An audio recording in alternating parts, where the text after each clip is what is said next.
I'm so excited that you're here. I have so many things I want to get into. First thing that comes to mind is Death Becomes Her. Your film that you made is having a resurgence. This is you in the film here. It is now on Broadway. It's a Broadway musical. It's a Broadway musical. It just opened. Yeah. I haven't seen it yet because No. I was mostly in France. I just came for 4 days for Thanksgiving. But as soon as I come back, because I have to go back, as soon as I come back, that's the first thing I want to do. But did they ask you to do something special? Yes. They asked me to do the voice. You know, the voice that comes and says, turn off your phone and the emergency exit is there. And I said, but do people recognize me? And they say, oh, some will, because you have such a different voice. I said, really? What do you... They say, an accent. Ay, that's right. It sounds so good. Are people recognizing you from your... Well, I asked. Some people did recognize me because they stopped me in the street and said, oh, we went to see Death Becomes Her and we heard your voice. And I was surprised. It wasn't my family, so some people recognized Yeah. Do you get quoted all the time? Because obviously you crushed it in Friends, with Ross, and then also 30 Rock. Oh, my... Do they? Yeah. I mean, you're so great on both. Do they yell those quotes at you? They do. People, sometimes when I'm in the street and they recognize me, they don't call my name, but they throw me one of my quotes from the film, and I've forgotten it, you know, because I might have done it 30 years ago. Of course. And one of them was a curse. Don't you look at me. Somebody screamed at me that in the street. So I start running. I thought, this is New York City. Of course, you're right. Get out of there. And the person kept on running after me. Don't you have at me? Don't you have... And then he said, I love Blue Velvet is my favorite film. And you go, God, thank goodness. Nice to meet you. Oh, Nice my to meet gosh. you. Yes. But you grew up with famous parents. Yes. Your mother, legendary Ingrid Bergman, and my father is a film director, Roberto Rossellini. Yeah. What was it like growing up? Thank you.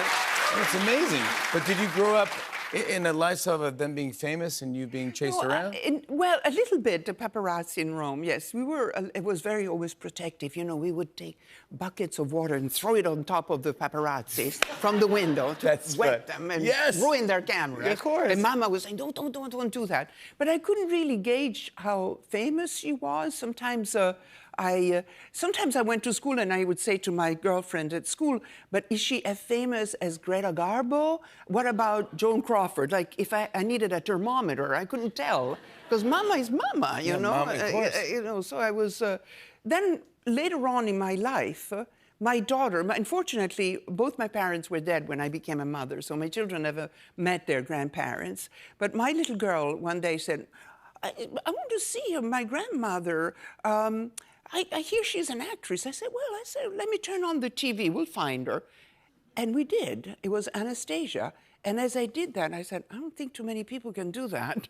That's a pretty interesting... That's when I realized Mom is famous, yeah. Casablanca, whatever you're doing, yeah. But then you tell me that your daughter has a very cute story about you. So, so then... You know, for many years I modeled.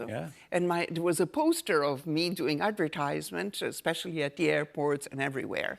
So my daughter goes to school, and you have children, and they have to learn their name, their last name. Their name they know, but they don't know their last names, and they don't know their address. So the school was teaching them that, so if they get lost, they could tell the policeman, my name is, and my address is.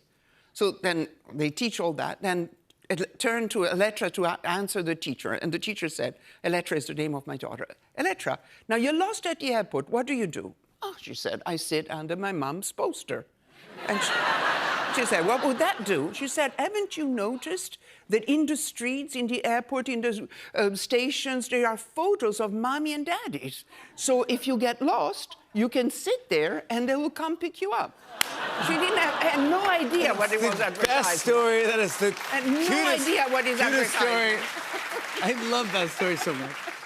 Can we talk about Conclave? Yes. Congratulations, you're getting rave reviews. Yes, we are getting it. You are. I mean, but it's a great cast. You, Stanley Tucci, John Lithgow. Yes. And it's about the and Ray Fiennes is the lead. Sorry, Ray Fiennes. I don't want to bury the lead. Ray Fiennes, of course, he's amazing. It's about choosing the next pope. Yes, the conclave is the name, is when you choose the next pope. And so there is all these infights. And you know, the Catholic Church is very a patriarchal society, so the decisions are made by men. The Pope and the Cardinal are only men, and I play the nun.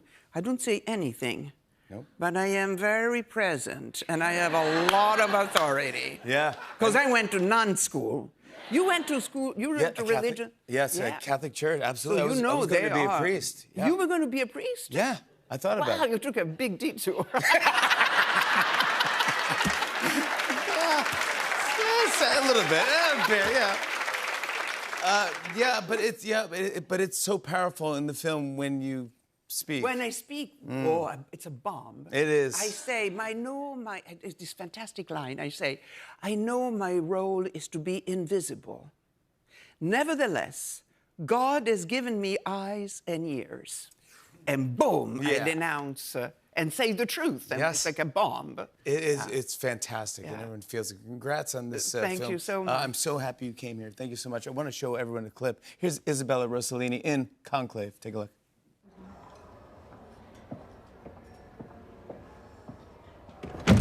Well, good afternoon, sister. I would like to speak to the nun who dropped her tray just now. She's safe with me. I'm dealing with the situation. I'm sure you are, Sister Agnes, but I must see her myself.